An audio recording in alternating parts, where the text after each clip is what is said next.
এটা আরেকটাই। প্রিয় ভিউয়ার্স, আসসালামু আলাইকুম। তো আশা করি সবাই ভালো আছেন। তো আজকে কথা বলবো আলুর গজানোর পরে গাছের কি কি ধরনের সমস্যা হতে পারে এবং এর সমাধান কি। আপনারা আমার সামনে যে প্লটটা দেখতে পাচ্ছেন, এটার কিন্তু গাছের বয়স আজকে প্রায় 1 মাস। তো 1 মাস গাছের বয়স, দেখেন গাছের গ্রোথ। গাছগুলো কিন্তু এখন পর্যন্ত আলহামদুলিল্লাহ সুস্থ আছে আর কি। এই হচ্ছে পুরা প্লট, গাছগুলো সুস্থ স্বাভাবিক। এখানে সেচ দেওয়ার সুব্যবস্থা রয়েছে।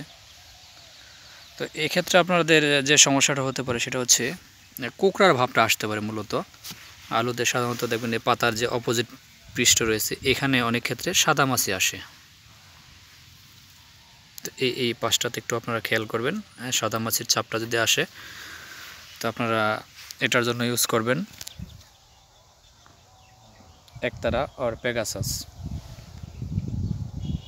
আপনারা পেগাসাসটা প্রতি 16 লিটারে 5 থেকে 8 ml ব্যবহার করবেন, সাথে ভার্টিমেক। তাহলে দেখবেন আলুর পাতার যে কোঁকড়ানো ভাব, এটা অনেকটাই নিয়ন্ত্রণে থাকে, অর্থাৎ 70 থেকে 80% দেখবেন চেক আপ থাকবে।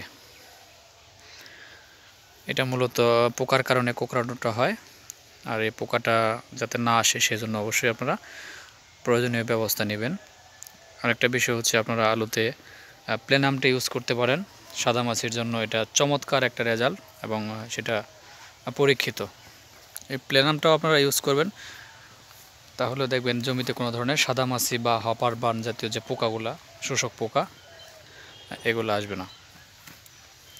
তো এটা গেল পোকার সমাধান। আরেকটা বিষয় হচ্ছে যে যেহেতু এখন শীতকাল, রাতে প্রচুর পরিমাণে শিশির পড়ে, তা আলু টিকানোর জন্য আপনারা অবশ্যই প্রতি 7 দিন পর পর মিনকোজেব গ্রুপের যে ছত্রাকনাশকগুলো রয়েছে এগুলো ইউজ করবেন। তার মধ্যে জেস সবচেয়ে বেস্ট, এন্ডোফিল রয়েছে, এগুলো আপনারা ইউজ করবেন যাতে গাছে কোনো ধরনের মড়ক অর্থাৎ আলুর যে নাভি ধসা রোগ এটা না আসতে পারে। সেজন্য আপনারা আগাম অর্থাৎ প্রতিরোধ ব্যবস্থা হিসেবে এটা ব্যবহার করবেন, তাহলে গাছ সুস্থ সুন্দর থাকবে। পরবর্তীতে আলুর কী ধরনের প্রতিবন্ধকতা হতে পারে বা রোগ হতে পারে সেটা নিয়ে আমি আবার আপনাদের সাথে কথা বলবো। তো সে পর্যন্ত সবাই ভালো থাকেন, সুস্থ থাকেন। আল্লাহ হাফেজ।